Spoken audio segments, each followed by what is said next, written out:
முகேஷ் அம்பானிக்கு மொத்த எத்தன பசங்க பார்த்தீங்கன்னா, 2 பசங்க, 1 பொண்ணு. அதுல ஃபர்ஸ்ட் யாருன்னு பார்த்தீங்கன்னா, ஆகாஷ் அம்பானிங்கிற பையன். அவருக்கு ஏற்கனவே கல்யாணம் நடந்து முடிஞ்சிருச்சு. 2வது ஈஷா அம்பானிங்கிற பொண்ணு.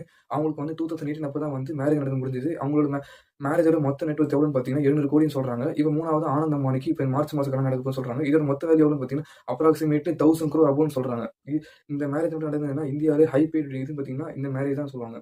முகேஷ் அம்பானியோட பையன் ஆனந்த் அம்பானி மேரேஜ் பண்ண போற பொண்ணோட பேர் என்னன்னு பார்த்தீங்கன்னா, ராதிகா மெர்ச்சன்ட். இவங்க யாருன்னு பார்த்தீங்கன்னா, ஆனந்த் அம்பானியோட சின்ன வயசு சைல்ட்ஹுட் ஃப்ரெண்ட்னு சொல்றாங்க. அதாவது முகேஷ் அம்பானியோட ஃபேமிலியும், ராதிகா மெர்ச்சன்ட் அவங்களோட ஃபேமிலியும் சின்ன வயசுலேருந்து க்ளோஸ் ரிலேஷன்ஷிப் இருக்கிறதா சொல்றாங்க. இன்ஃபாக்ட் ராதிகா மெர்ச்சன்ட் வந்து ஆனந்த் அம்பானியோட 5 மாசம் பெரியவங்க சொன்னா அவங்களால நம்ப முடியுமா? ஆமாங்க. இவங்களோட டேட் ஆஃப் பர்த் பார்த்தீங்கன்னா 19 டிசம்பர் 1994.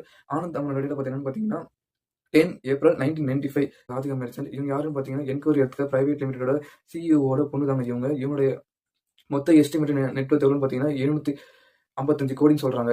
அதே நேரத்துல நீங்க முகேஷ் அம்பானியோட வேல்யூ எவ்வளோன்னு பார்த்தீங்கன்னா, 7,65,347 கோடின்னு சொல்றாங்க. இவங்களோட வேல்யூ பார்த்தீங்கன்னா, 755 கோடி.